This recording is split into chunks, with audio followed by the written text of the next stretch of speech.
জীবনে প্রথমবারের মতো আমি একটি জিনিস জানতে পেরেছি এবং সাথে সাথে আমার মনে হলো যে আপনাদের সাথেও ব্যাপারটা শেয়ার করা উচিত। এক সময় ছিল যখন জিনিসপত্র ঠান্ডা রাখার জন্য আগুন জ্বালানো হতো। ফ্রিজ ছিল যেটা নাকি চলতো কেরোসিন তেল দিয়ে আগুন জ্বালিয়ে। কিন্তু কাজ কিভাবে করতো? এ ধরনের ফ্রিজকে বলা হতো অ্যাবজর্পশন রেফ্রিজারেটর, যেটার নিচে কেরোসিনের ট্যাঙ্ক লাগানো থাকতো এবং সেই ট্যাঙ্কে আগুন লাগিয়ে দেয়া হতো। সেই আগুনের ঠিক ওপরে চেম্বার রাখা থাকতো।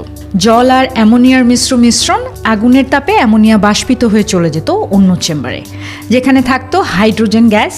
আবার সেই হাইড্রোজেন গ্যাস আর অ্যামোনিয়াম রিঅ্যাকশন করে একসাথে টেম্পারেচার ড্রপ ক্রিয়েট করত, যেটা ফ্রিজের ভেতরে জিনিসপত্রকে ঠান্ডা রাখতে সাহায্য করত। তারপর সেই অ্যামোনিয়াম আবার লিকুইড ফর্ম নিয়ে সেই জলের সাথে গিয়ে মিশে যেত এবং যতক্ষণ কেরোসিন তেল আগুন জ্বালিয়ে যেত সেই সাইকেলটা ততক্ষণই চলতে থাকতো।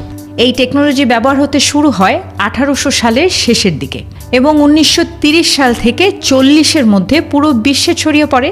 যেসব গ্রামে ইলেকট্রিসিটি পৌঁছায়নি বা পাহাড়ি এলাকায়, এমনকি ব্রিটিশ আর্মি বা মিশনারি হসপিটালেও এই ফ্রিজ ব্যবহার হতো তখন।